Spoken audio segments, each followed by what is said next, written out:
السلام عليكم ورحمة الله وبركاته، ازيكم عاملين ايه؟ يا رب تكونوا بخير. النهاردة هنعمل مع بعض شوية ايس كريم كده تحفة. يعني في وصفات كتيرة اوي الايس كريم ان شاء الله هبقى اعملها معاكم. ده بالجيلي، عملناه بالجيلي مع بعض وما حطيناش كريمة كتير خالص.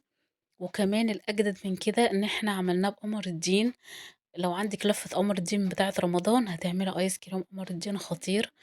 مدي بقى على جيلي، على مهلبية قمر الدين، على كام حاجة كده ببعض. طعمه تحفة يا جماعة. ده قمر الدين انا كنت عاملاه في البيت.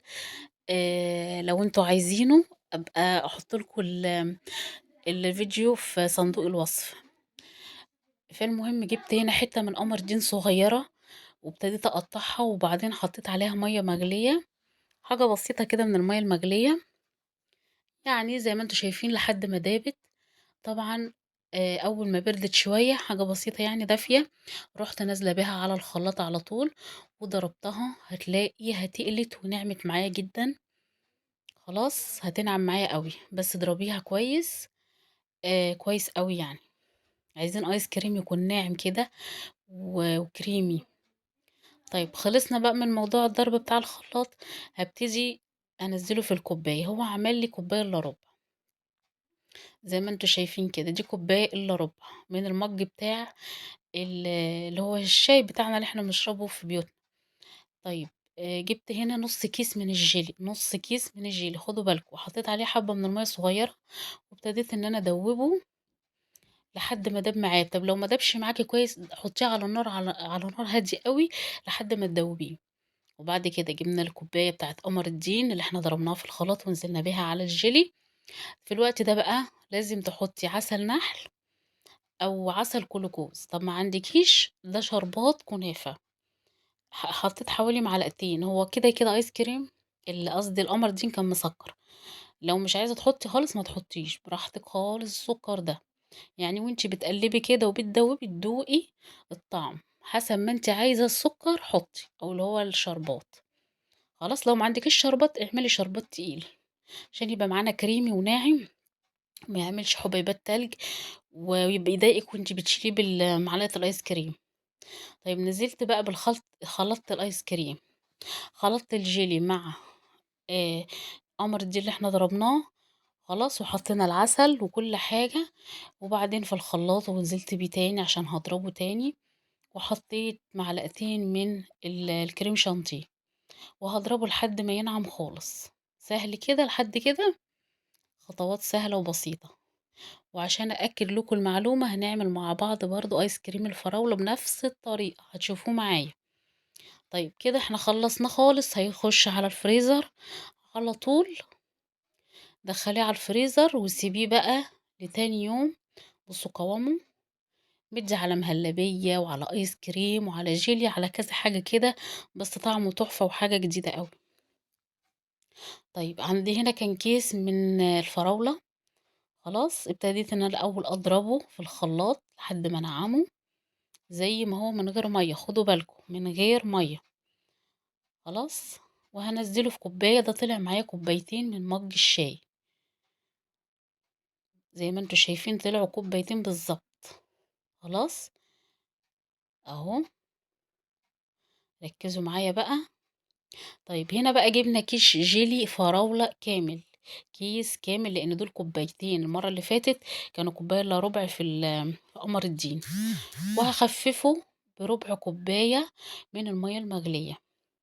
لو حسيت إن هو مخرّز معايا كده أقوم واخداه هلابيلا بالطبق على نار هادية، واخلّيه بس يفُك كده إيه على النار. طيب بعد كده أقوم نازلة بكوبايتين الفراولة اللي إحنا عملناهم بالشكل ده كده وأقلّبهم مع بعض.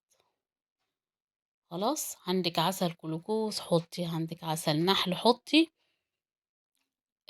عندِك اللي هو الشربات التقيل ده حُطّي زي ما أنتِ عايزة بقى إيه، براحتك السُكّر ده خالص. وهانزل بكريم شانتيه حوالي 3 معالق، ونزلت بيهم على الخلاط وهاضربهم ضرب جامد جدًا لحد ما ينعموا معايا.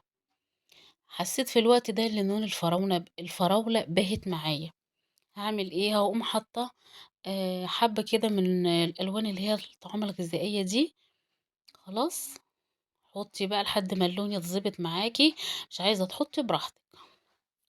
وادي شكله أهو طلع من الفريزر تاني يوم.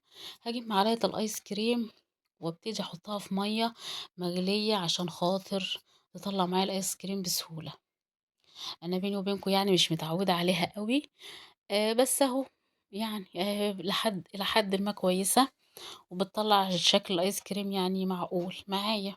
في ناس ما شاء الله عليها تمسك المعلقة بسم الله ما شاء الله يعني، بس ده حسب التعوّد يعني. خلاص، هابتدي بقى أنزّله كده في البولات بتاعتي أو في الكاسات بتاعتي، وهتاكلوا آيس كريم قمر الدين تحفة يجنن. خلاص، مع والفراولة خطيرة بالطريقة دي. عندي طرق تانية للآيس كريم إن شاء الله هنعملها مع بعض. بصوا بقى الجمال، بتطلعيه بسهولة ازاي، ولا فيه حبيبات تلج ولا يا دوبك. انا طلعته في 5 دقايق بس سبته، وطلع معايا بالنعومة والجمال ده وما تعبنيش خالص وانا بطلعه بالمعلقة بتاعة الايس كريم. وبألف هنا وشفا على قلوبكم، لو جربتوها هيعجبكم جدا جدا ان شاء الله. جربوه، مش مكلف، كيس جيلي واحد. وكمان اي نوع فاكهة بقى تعمليه بالطريقة دي. مانجا، ممكن كمان الجوافة، بس نشيل اللي هو البذر بتاعها. اي نوع بقى وابدعي براحتك، ومش هياخد ايس كريم، مش هياخد كريم شانتيه كتير خالص خالص. زي ما انتوا شفتوا حاجة بسيطة قوي. ولو مش عايزة تحطي كمان ممكن ما تحطيش. بصوا بقى النعومة والجمال. يا رب بقى الوصفة تكون عجبتكم ويكون الفيديو نال اعجابكم.